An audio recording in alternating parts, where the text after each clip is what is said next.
Okay, I'm just out here messing around with these triple trees. This is Revved Up Reflections for this week.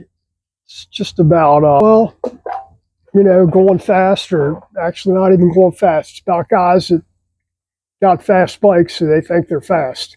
And it doesn't quite work out that way. There are a lot of guys that have bikes that are a lot faster than they need to have. And that's their prerogative. They want to buy a fast bike, that's fine. But that being said, a lot of times those guys, they're boastful and they're really talking up about how fast their bike is, and that's cool. Everybody likes their bike, or at least I hope they do.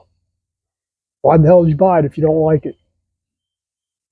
But it's going back to probably like 1992, 93 maybe. I had an older BMW that worked at a Harley dealer, and we had this used BMW that got traded in, or that wasn't traded in. I bought it off of a car dealer that was a customer that they had bought it, and it had problems.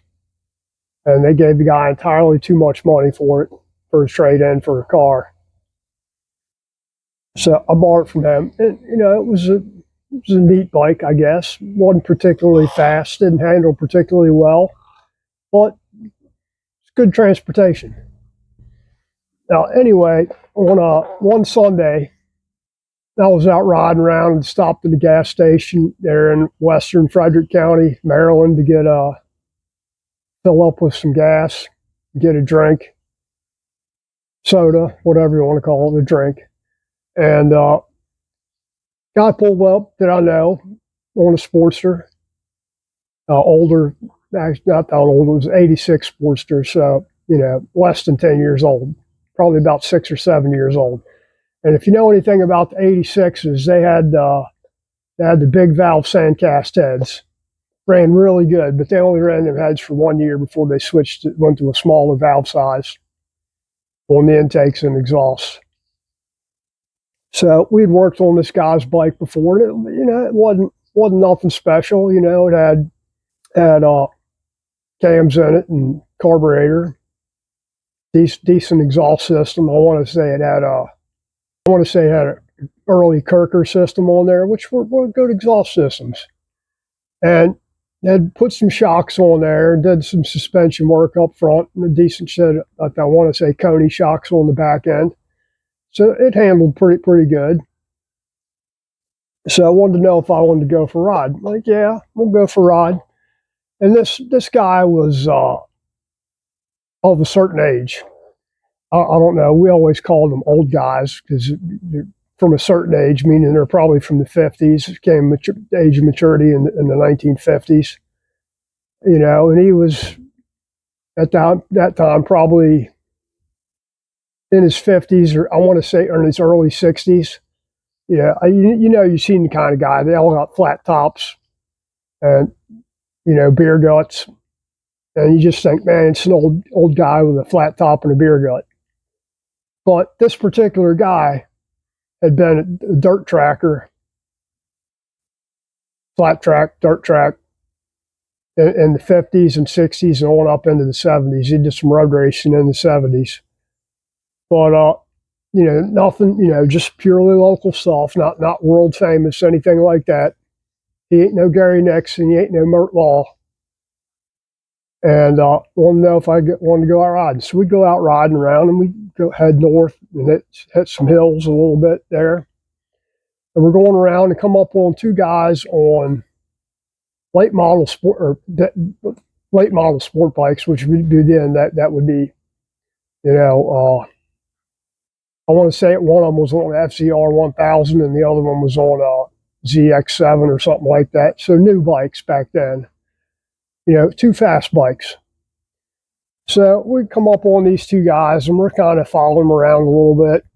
Because what happens, guys like that, they're typically really slow going into corners, hard on the brakes, and they don't start accelerating hard until the bike's perfectly upright again. So, and we follow them around for a little bit doing this. It's kind of pissing me off because they're slow. And then you can't really pass them in the straightaway because they got buku power then. So we follow them around a little bit, and the guy I'm riding with, he's ahead of me. I'm like back here in the left side of the lane. He's up here on the right side. And we're following him around, and he keeps trying to pass him, and he can't get it. So he's like obviously pissed off. So we come around one corner, and it ain't a blind corner. You can see all the way through it, and he's outside. So he actually goes on the outside of these guys on the side of the road, kicking up dirt, rooster toes, all that, passes both of them, gets back on the road, and I just tucked it inside in the left lane because I can see right through it. There ain't no cars there. And we go on down the road a little bit, and I look back, and them guys ain't nowhere to be found. And we just rode the rest of the day like that. And for guys like that, this is the street, so you can do what the hell you want, and you don't need to ride fast if you can't. That's fine. But you're missing out if you have a bike like that and you're not doing some track days or something. Especially nowadays, it's more prevalent to have places doing track days. You're going to learn a lot doing a track day. Not just about going fast, but about safety. It does actually make you a safer rider to do that. Think of it like an advanced rider course, which I was an MSF instructor a long time ago, giving the advanced course. Didn't do it for a long time, but did it, a couple of times a year. And it was fun because people come in there and they think they're automatically, typical. I've been riding for 20 years and I know everything there is to know about everything. Okay. And then you tell them something, they want to argue with you. This is one of the best ones. And I've heard this my whole life from people who typically don't ride motorcycles or have crashed because of doing this. They'll say, oh, you can't use them front brakes. You can't trust them. Throw you right down in the ground. Yeah, I've heard that a lot from people that should know better. And it's just one of them things you hear. It ain't true, but, if you believe that, if you can get away with only using a rear brake for your whole life, have at it. Who the hell am I to tell you not to use a front brake other than you're wrong? So another one, I was at Summit Point. I'd done my first year as a novice and made expert in 1 year. So the next year I'm expert. And Saturday afternoon I'm hanging out at the track, and they're doing a rider school on Saturday afternoon. And what they'll do is they'll come by and ask people hey, Kay, can you sit in on a track school? Because what they do is they'll take students out, and you have a lead rider and a chase rider.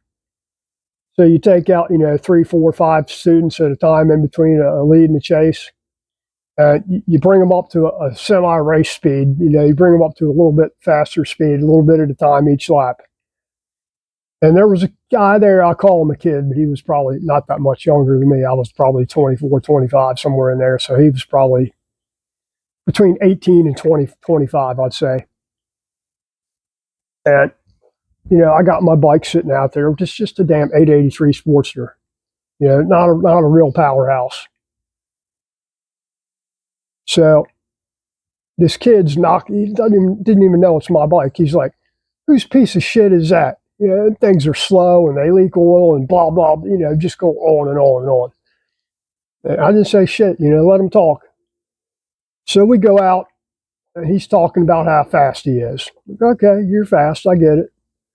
So we go out on the track there,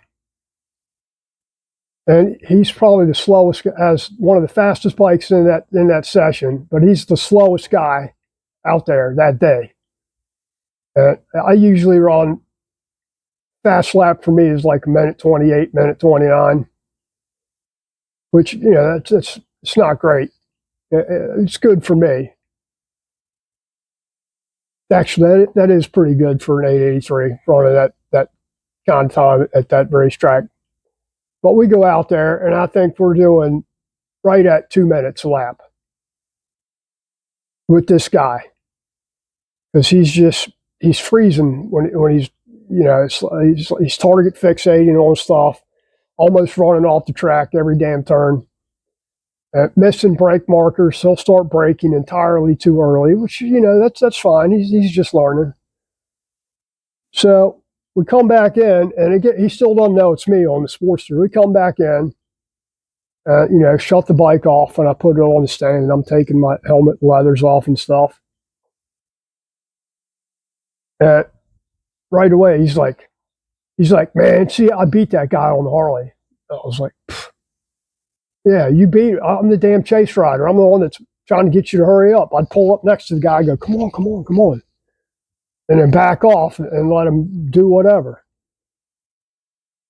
So we're talking, there's people timing you out there. So they're timing him, and he was like minute 59, 2 minutes, whatever it was. It was slow.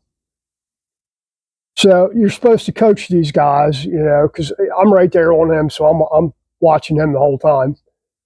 And go over to talk to this guy. And at first, he doesn't want to talk to me because I'm the Harley guy. What the hell do I know?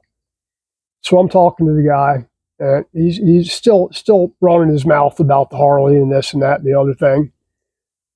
So I was like, so I guess you don't really want to go fast.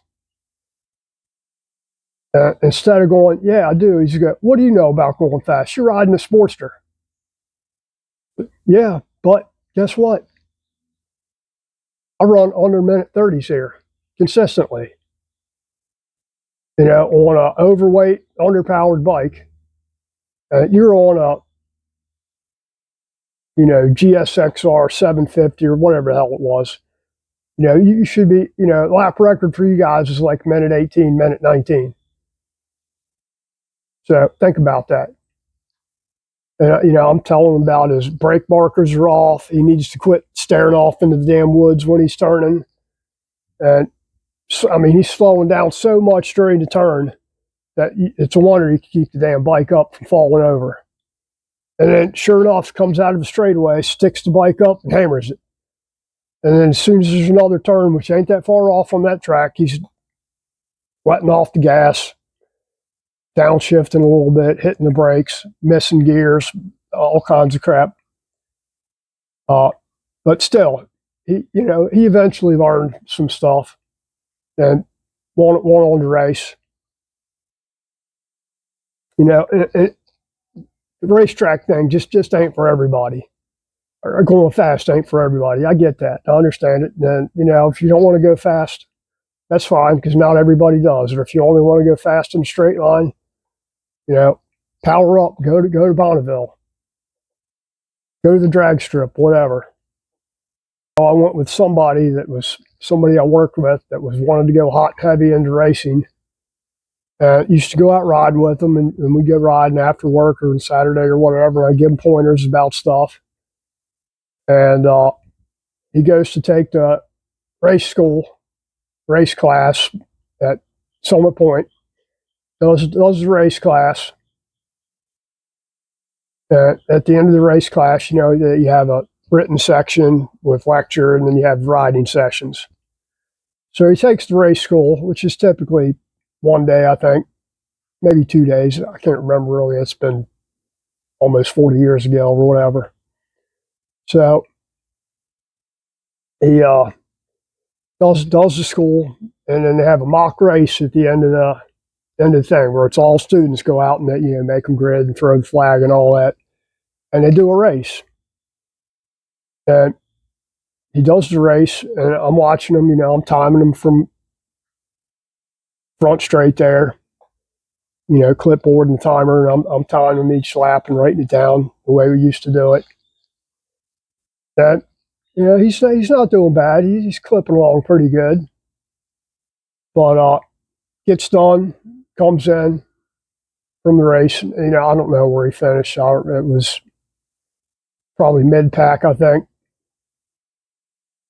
And you have to realize these novices, when they're first doing a school or a class, they're all over the freaking place.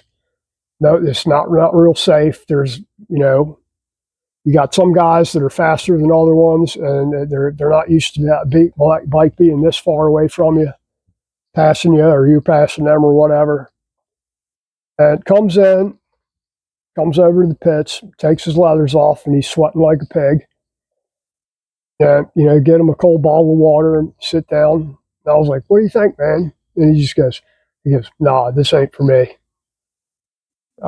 And he's like, I don't feel bad about it, you know. He's like, I'm sorry, it's just I can't do it.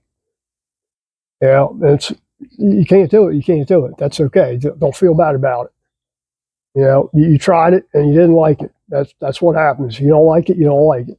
You know, that's pretty much it. I got for this one. Uh, let me add. You know, I'm not the fastest guy in the world. Never have been. I've won a few regional championships. Sewed up two of them my first year for Mid Atlantic and Southeast region, and that's pretty much how I became an expert. But it's on a point system. But what you do notice when you go from novice to expert, there's a lot less experts than there are novices.